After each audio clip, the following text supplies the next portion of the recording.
What's going on, everybody out there in YouTube land? It's your guy Q, the movie collector, here again, back with another 4K video review. And on today's video, I'm going to go ahead and kickstart this journey. I told you guys I'm going to start this series. This is going to be the very first iteration of this. And this is the Western journey. So this is the first Western journey, first review of part of my Western journey videos that I wanted to make. And I wanted to make this very first one super special. And so on today's video, we're going to be reviewing the exciting conclusion to Sergio Leone's Dollars trilogy. And I'm talking about none other than The Good, Bad, and the Ugly. So yeah, we made it.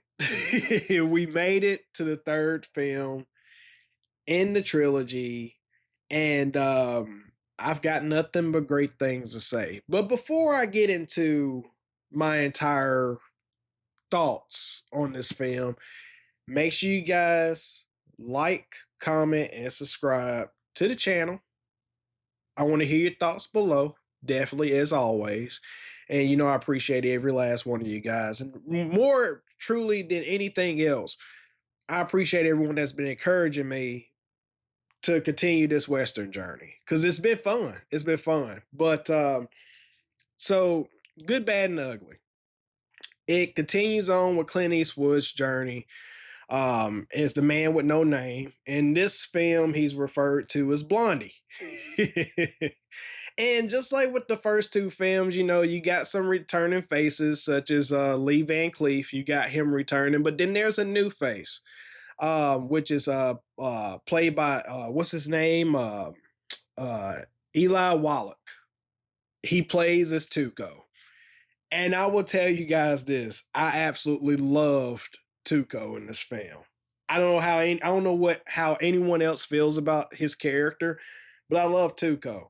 Even though he's referred to as the ugly, Lee Van Cleef is the bad, and Clint Eastwood obviously is the good.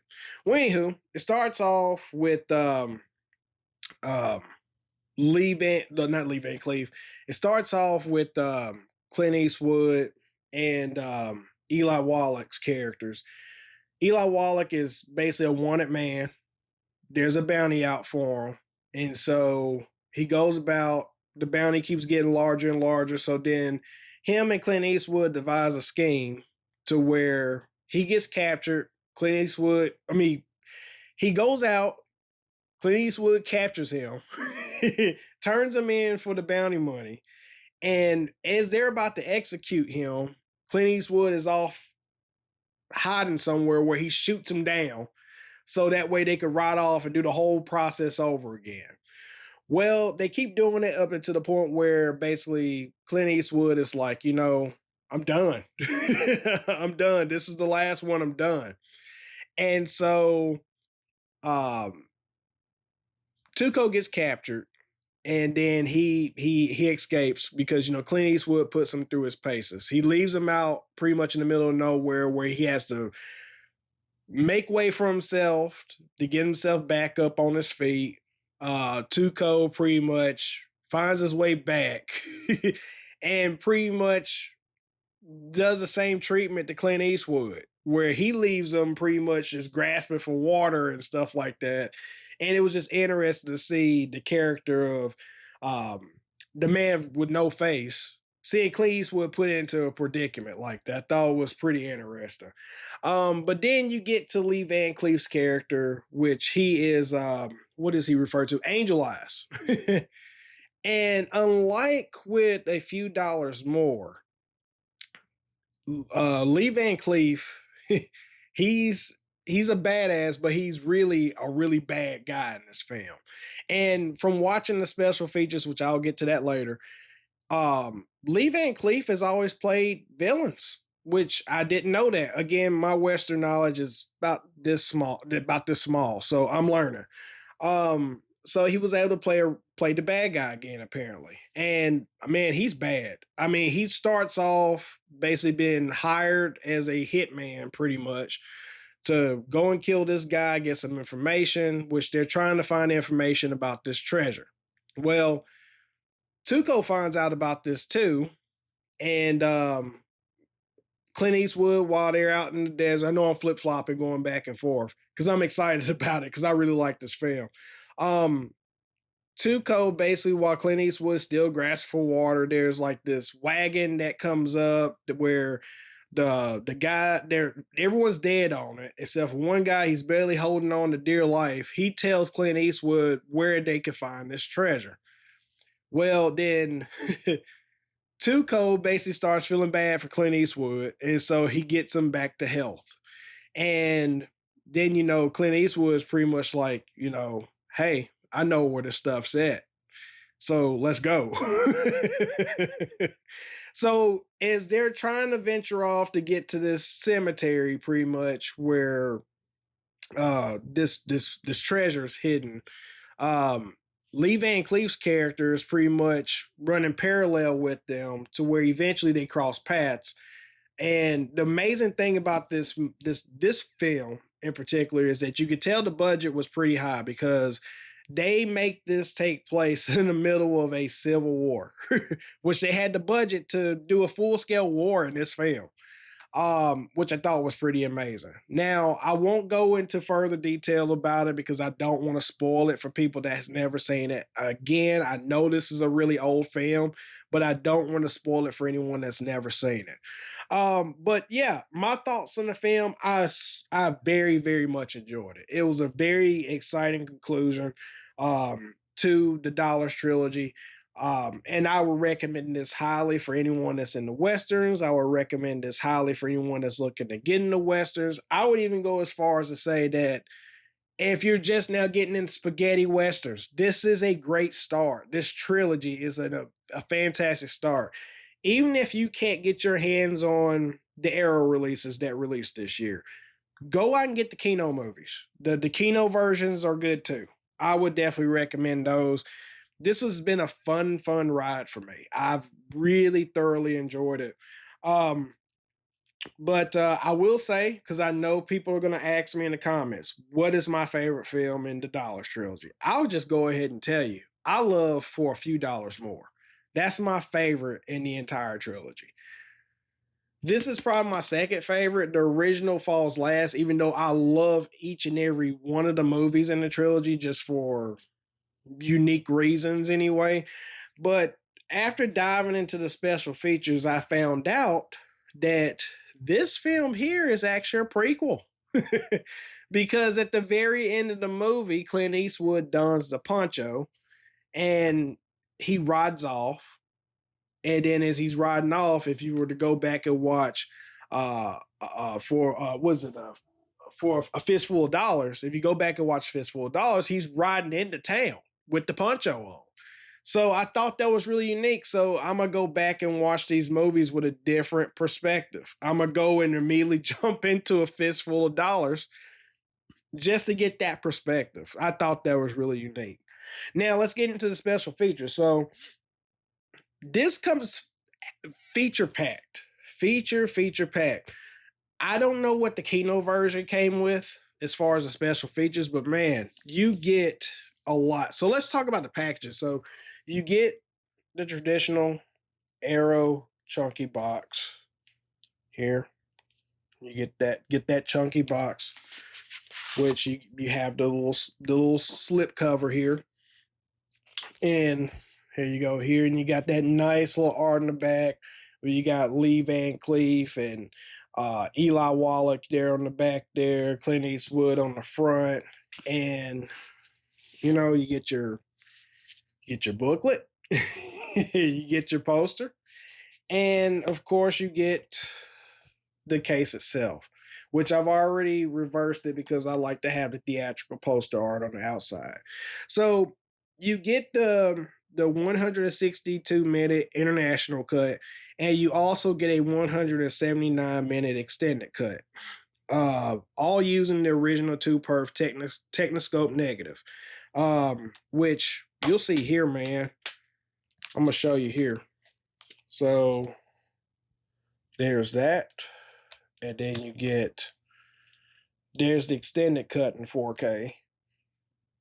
And then right here, right here, this is where the special features Blu-ray is, which by the way, you got to have a region-free player for it.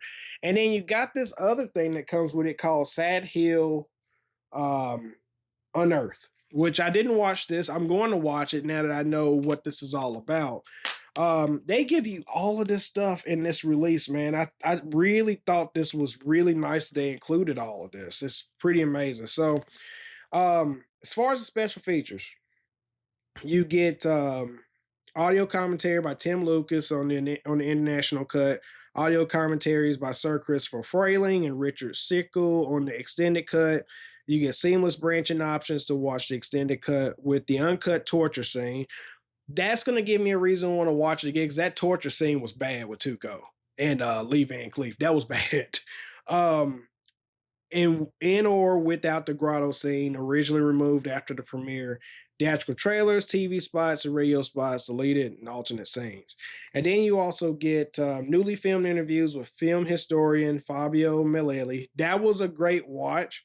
Um, where the guy pretty much tells you that's how I found out that this movie here was a prequel. It was a really nice or retrospective look into not just this movie, but the series as a whole. I enjoyed that watch. And then it says son of co-writer, yada yada, son of cinematographer, assistant cameraman, Sergio, and daughter of set costume designer. And then you also get the Lee Van Cleef biographer, my boy Mike Malloy. Mike Malloy, shout out to you, man. I love hearing this guy talk about Lee Van Cleef, and this one here is no exception. Mike Malloy knows his stuff about Lee Van Cleef. And again, it was interesting for him to talk about how Lee Van Cleef's career was after this movie that was made.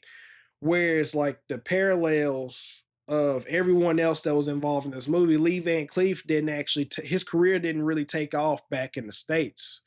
He was still doing spaghetti westerns. And I thought that was a really great telling by Mike Malloy. So if you own the Arrow for a few dollars more, Mike Malloy has a fantastic feature in there talking about Lee Van Cleef. And in this one, he does another great job. Let's see here. You got a new visual essay by musician and disc collector Lovely John exploring the film score, which you know when you grow up and you watch all these commercials that come on TV and you hear that song, do do do do do do do. I did not know that came from this. And there's a few other portions of this soundtrack that I did not know that came from this film. So the score in this is iconic. It is very iconic. And then you have archival featurettes, Leone's West, the Leone style, the man who lost the Civil War, reconstructing the film, Maestro parts 1 and 2, the Socorro sequence of reconstruction, alternate credit sequences, 4 comprehensive image galleries, Sad Hill Unearthed, limited edition exclusive, a 2017 documentary by Guillermo del Oliveira following fans' efforts to restore the graveyard set, which in the movie, the graveyard scene, I mean, that's a massive spot in Spain.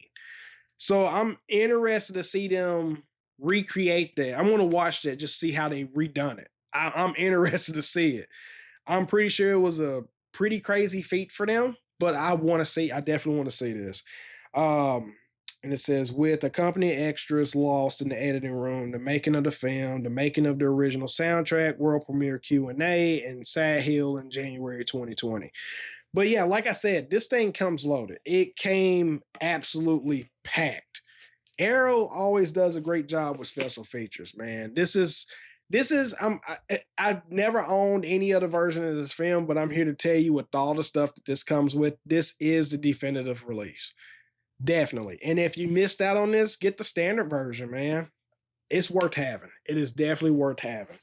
Now, with that being said, let's talk about the transfer. This, without a shadow of a doubt, is the best looking film in the entire trilogy. It really is.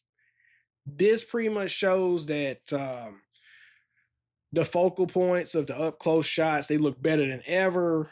Whatever they did to this transfer, it looks beautiful.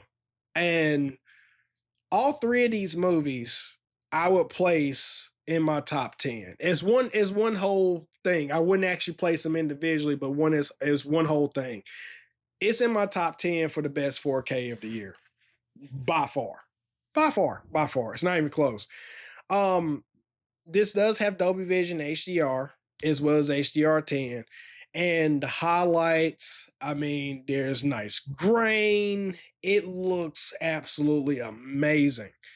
And like I said, you're just watching in just pure awe. Like, man, this looks like you're watching it. I mean, obviously for me, it's me watching it for the very first time. But yeah, it looked absolutely amazing. From the desert scenes to the scenes in town, and then obviously the war scenes. All of it looked fantastic. The scene that really blew me away the most is the explosion of the bridge. The explosion of the bridge looked amazing. It's hard to believe how good that looks after all these years. That did it for me. It looked amazing. The final standoff between the three characters, that scene looked amazing. But yeah, I would definitely say again, this, without a shadow of a doubt, is worth a pickup. Highly, highly, highly recommend this, people. Highly recommend this. Arrow, you guys did a fantastic job with this. Fantastic job. It's sad that the trilogy is finally ended with me collecting these, but it doesn't end my Western journey even by the slightest bit. Even right now, I'm gonna be watching another Western this weekend. I don't want to spoil it, but it's for a future video with another YouTuber. You will see the details released soon, so stay tuned for that. But anywho, that does it for my review. I hope you guys enjoyed it. I know it's been pretty long and lengthy, but as always, if you guys like it, please make sure you smash that like button. Drop a comment below. Let me know what you guys thought about this, if you picked this up or if it's on your radar to pick up. And smash that bell notification to get all the updates, because like I said, I'm going to be dropping more and more reviews here soon. And all you guys out there that's doing those drive-by peeps, subscribe to me, man. What are you waiting for? Subscribe to me. I'm going to be bringing you guys content. Anywho, I will talk to you guys later, and as always, peace.